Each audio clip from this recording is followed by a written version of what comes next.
नमस्कार मित्रांनो, मी राजू बेंद्रे. मित्रांनो, आपण आज ॲग्रीस्टॉक फार्मर आय डीचे स्टेटस कसे चेक करायचे हे पाहणार आहोत. शेतकरी मित्रांनो, आपला फार्मर आय डी कार्ड हे CSC आय डी वरून रजिस्टर केला असेल, त्याची स्टेटस हे मोबाईलच्या माध्यमातून घर बसल्या चेक करायचं असेल. आपला आय डी कार्ड हे तयार झालेला आहे की नाही, अप्रूव्ह झालेला आहे की नाही, अजून पेंडिंग आहे, कसं पाहायचं आणि त्याच्यासोबत हे AgriStack farmer I D card download करता येतो का, ते सर्व त्याची स्टेटस आपण या व्हिडिओच्या माध्यमातून पाहणार आहोत. मित्रांनो, त्याकरिता व्हिडिओ शेवटपर्यंत पहा आणि आपल्या आर्बिटेक मराठी यूट्यूब चॅनलला सबस्क्राईब केलं नसेल तर आता सबस्क्राईब करून बाजूचं बेल आयकॉन प्रेस करून ठेवा, कारण अशीच महत्त्वाची व्हिडिओ येणारे दिले आपल्या आर्बिटेक मराठी यूट्यूब चॅनलवर तुम्हाला पाहायला मिळतील. जास्तीत जास्त हा व्हिडिओ तुमच्या मित्रांपर्यंत शेअर करा. तर चला मग व्हिडिओला सुरू करूया. शेतकरी मित्रांनो, सर्वप्रथम तुम्हाला तुमच्या मोबाईलमधील ब्राउझर ओपन करायचं आहे. ब्राउझरमध्ये सर्च करायचं आहे mhfr.agristock.gov.in असं सर्च केल्यानंतर ते वेबसाईटच्या ऑफिशियल आपल्या महाराष्ट्र ऑफिशियल वेबसाईटवरती यायचं आहे. ह्या वेबसाईटची जर तुम्हाला ब्राउझरमध्ये मिळत नसेल तर वेबसाईटची लिंक तुम्हाला डिस्क्रिप्शनमध्ये मिळेल. तिथे येऊन तुम्ही त्या वेबसाईटवरती क्लिक करून ह्या वेबसाईटवरती याल.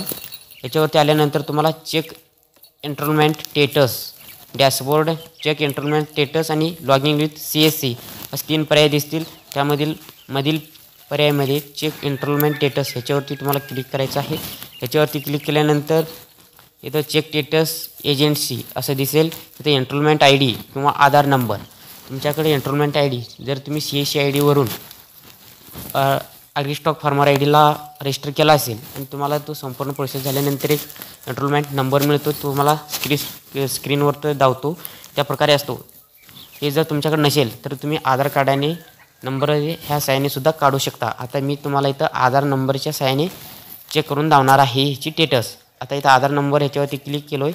आधार नंबर टाकून घ्यायचा आहे. मित्रांनो, आता मी आधार नंबर टाकून घेतो. आधार नंबर टाकून घेतल्यानंतर उजव्या साईडला तुम्हाला चेक एक ऑप्शन दिसेल हिरव्या कलरमध्ये, त्याच्यावरती क्लिक करायचं आहे. याच्यावरती क्लिक केल्यानंतर तुम्हाला आधार नंबर दिसेल, सेंट्रल ID दिसेल, अप्रूव्हल स्टेटस हे दिसेल, फार्मर नेम दिसेल, रिपोर्ट्स, एनरोलमेंट डेट तुम्ही कधी अप्लाय केला आहे ते दिसेल आणि कॉमन अप्रूव्हल, रिजेक्ट डेट हे दिसेल, अप्रूव्हल, रिमार्क, रिजेक्ट रिझन हे दिसेल.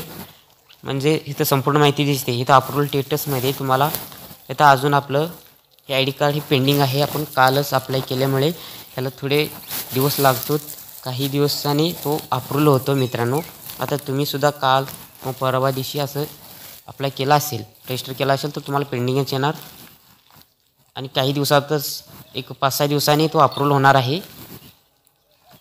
तुमचे जे रिजेक्ट म्हणून आला असेल इथं खाली, तर रिजेक्ट म्हणजे तुम्ही काहीतरी माहिती भरतावेळी चुकली असेल त्याची रिझनसुद्धा इथं तुम्हाला दिसते. आणि त्याच्यानंतर हे आय डी कार्ड अप्रूव्ह झाल्यानंतर डाउनलोड होतो का हे तुम्हाला प्रश्न पडलेला असेल. तर मित्रांनो, हे आय डी कार्ड अप्रूव्ह झाल्यानंतरही सुद्धा तुम्हाला डाउनलोड करता येणार नाही. हे कार्ड डायरेक्टली पोस्टद्वारे तुमच्या घरपोच मिळतो आहे. याच्यावरती सरकारने अजून काही निर्णय घेतलेला नाही. निर्णय झाल्यानंतर लगेच व्हिडिओ येईल.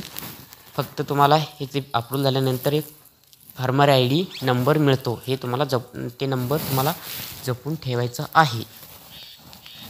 तर मित्रांनो, अशा प्रकारे तुम्हीसुद्धा तुमचे किंवा इतर शेतकऱ्याची सुद्धा घर बसल्या फार्मर आय डी कार्डचे स्टेटस हे चेक करू शकता. कुठूनही तुम्ही अप्लाय केला असेल तरी कुठेही चेक करण्यासाठी जायचं गरज नाही.